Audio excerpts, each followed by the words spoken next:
Meta has just spent $2 billion to buy Manus AI, a startup that can take control of your computer screen and do things for you, similar to how ChatGPT agents and a lot of these other browsers are being able to accomplish tasks for you that you give it.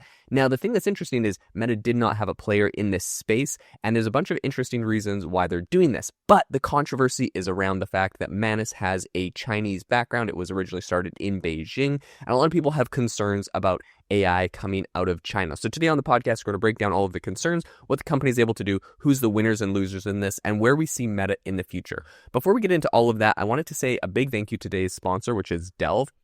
If compliance is something that is slowing down your deal, then Delve is an amazing product for you, whether you're working with SOC 2, HIPAA, GDPR, the screenshots, the spreadsheets, all of the endless back and forth can be a lot of work, and all of that compliance busy work can kill momentum on your deals.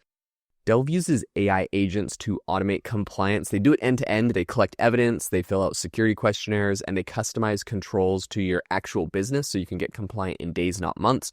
You also get one-on-one Slack support from real security experts who respond fast. Over 1,000 fast-growing companies trust Delve to close deals faster and stay compliant as they scale. If this is interesting to you, go check out delve.com to book a demo. I'll leave a link in the description. All right, let's talk about what Meta's got going on right now. Zuckerberg has struck again. That's the headline over on TechCrunch, which I think is hilarious. But what's interesting here, Meta Platforms are going to acquire Manus. Now, I mentioned earlier that this was a company out of China. It's actually technically out of Singapore right now. It was started in Beijing back in 2022, and it was originally called Butterfly Effect. After that, in the middle of 2025, it was moved over to Singapore. I think a lot of this had to do with the fact that they were trying to raise money. They were raising money from Americans and, spending hundreds of millions of dollars on a Beijing AI startup wasn't, the most trendy thing. So we'll get into who and why that happened. But before we do, just as far as like words on the deal, they last raised money in April. And this was just weeks after they launched. They had a venture capital firm, which was Benchmark, one of the top tier VC firms here, who led a $75 million funding round. At the time, Manus had a post-money valuation of $500 million. And one of the general partners of Benchmark, which was Chetan Pataganta, joined their board, according to Chinese media outlets. There were some other big name backers that had already invested in Manus at that point: Tencent, Zen Fund, HSG, which is formerly known as Sequoia China, and they all invested in a $10 million round. So then they did a $75 million round at a $500 million valuation. This was just weeks after it launched, and when it first launched, it had this really buzzy viral video that kind of went out.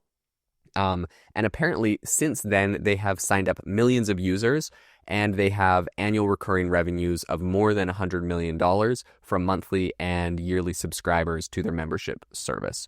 So apparently right after that happened, that's when Meta started negotiating with Manus, according to a report by the Wall Street Journal, which says that they are now going to pay $2 billion, this is just the valuation that Manus was trying to get for their next funding round. So, essentially they go and raise at a $500 million valuation. Then they're like, hey, we're going to do a $2 billion valuation next. And then Meta's like, well, we'll just buy up the whole round. We'll just buy your whole company. And so that's what's happened. I think right now for Meta, obviously Mark Zuckerberg has really staked Meta's future on AI. He's pivoted all of his virtual reality stuff to really being more focused on AI right now, spending tons of millions of dollars on that. And I think Manus is a really interesting product for them to buy right now because it's actually making money. So far, Meta AI is free on all of the different platforms. They've created a ton of like open source AI tools, and everything they're making is kind of free. And so this is a tool that's actually making money, which is interesting. I mean, $100 million is nothing compared to what Meta is doing right now. But I also think this is a really useful tool, right? We have OpenAI, we have Claude or Anthropic, we have Google, we have all of these players that are coming out with these, the software and this technology that can kind of do tasks for you, these agent tasks. And even Google, to be fair, hasn't actually officially launched Project Mariner, which is their version of this tool. So I think Meta getting in and just buying one of these is a good indicator that they're really competitive and they want to keep playing in the market. It was a pretty popular tool. I have friends that I know that use Manus. It wasn't like a huge part of my workflow personally, but I know a lot of people that do use it.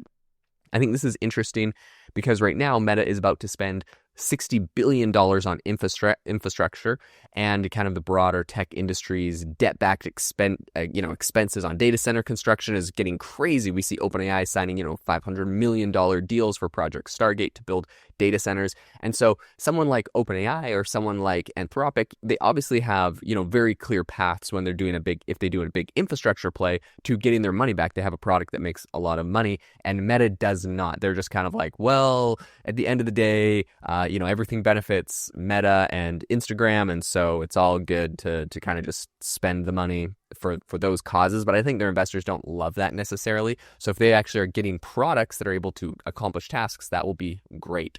So what's going to happen to Manus? Because this is a really popular tool. It's got millions of users and $100 million in annual recurring revenue. Meta says that they're going to keep letting it run independently, which personally I think is fantastic. They said they're going to weave their AI agents into Facebook, Instagram, and WhatsApp. I don't even know what that means, but I guess we'll find out. Honestly, I think it's a great asset. I think it's a great tool. They said that Meta's own chatbot, Meta AI, is already available to users on all of those different platforms, and so they're going to just incorporate a bunch of Manus stuff. Manus is interesting. It can go and take action for you, so I'm not exactly sure what that would look like on Facebook. But in any case, I think this is a great tool, and I think it's a great buy, especially if they want to get into like any sort of enterprise software, which I know really isn't their target audience. People do use it as well. This is where the biggest glitch and controversy of this whole story comes into play, though, which is the China connection. I already mentioned it before, right? It was named Butterfly Effect when it first launched when it was first founded in 2022, and it wasn't just somewhere random. Like, this was started in Beijing. And what's interesting is a lot of people are like, I've heard people be like, oh, it started in Beijing, but then they moved it to Singapore. It's not really a Chinese company.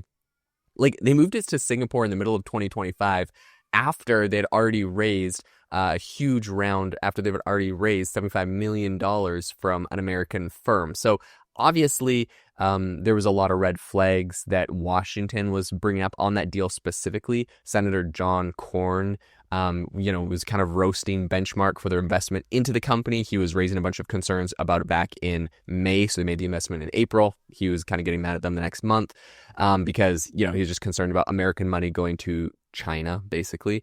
He's a Texas Republican, senior member of the Senate Intelligence Committee. He definitely has been one of Congress's most vocal people on China and not supporting China and keeping sort of a technological competitive advantage by keeping our money here. But I will say, I don't think this is a very partisan issue. I think being tough on China is basically one of the genuinely single bipartisan issues in Congress right now. So Democrats and Republicans genuinely agree on not giving China money, that it is an adversary or threat that we need to be concerned about, especially from a technological perspective. So I do think this is interesting. Meta, unsurprisingly, I will say, they were speaking about this and talking about what was going to happen after the acquisition. They said that Manus isn't going to have any ties to Chinese investors. So basically, once they purchase the company, they'll pay everybody out, but they're not going to have any, like Chinese investors aren't going to have any sort of influence and aren't going to have any sort of equity or shares in the company. They said, quote, there will be no continuing Chinese ownership interest in Manus AI following the transaction, and Manus AI will discontinue its services and operations in China. That was a Meta spokesperson. What I thought was interesting about that was the fact that they're going to discontinue their services and operations in China. So beyond just like kind of buying it and being like, look, we'll serve people around the world. They're literally cutting off China, the investors and the users, which I wonder what percentage of the users were contributing to that $100 million of annual recurring revenue, if they're going to take a financial hit there. I'm not sure. I mean, it is a Chinese company, so I would assume that they have a bunch of users there, but it's also very popular in the United States. I hear a lot of people talking about Manus AI. In fact, I've heard people, when there was all of the drama around DeepSeek, and everyone saying, oh no, there's like this Chinese AI and it's gonna like gobble up all of the data of the Americans. I did hear a lot of people say, okay, well, there's also Manus that no one is talking about. This is a Chinese company and it's becoming very popular, so look out for Manus as well. So like I think there was kind of warning signs and stuff there, and obviously they're trying to mitigate that by moving to Singapore and stuff. So it's interesting to me that Meta is going to completely cut off China. Now, to be fair, Meta is also a company that is, even if they didn't, maybe China would have cut them off anyways, because Meta is, Facebook is banned, Instagram's banned in China, all social media platforms are basically banned in China. And so maybe they're just preemptively doing it because they know that, by joining Meta, Manus is just going to get banned anyways. So very interesting. I'll definitely keep you up to date on everything happening with this deal. $2 billion is an incredible win for a lot of people that did invest in this company and that are working there. And I do think it's a great piece of technology. So I'll be interested to see how this gets incorporated and rolled out. Thank you so much for tuning into the podcast today. If you enjoyed the episode, make sure to go check out the sponsor of today's episode, which is delve.com. There's a link in the description for all of your compliance needs. And as always, make sure to leave a rating and review and check out AIbox.ai, my very own AI startup, where you can build tools without knowing how to code. Prompt an AI and it will build the tool for you. Thanks so much for tuning in, and I will catch you in the next episode.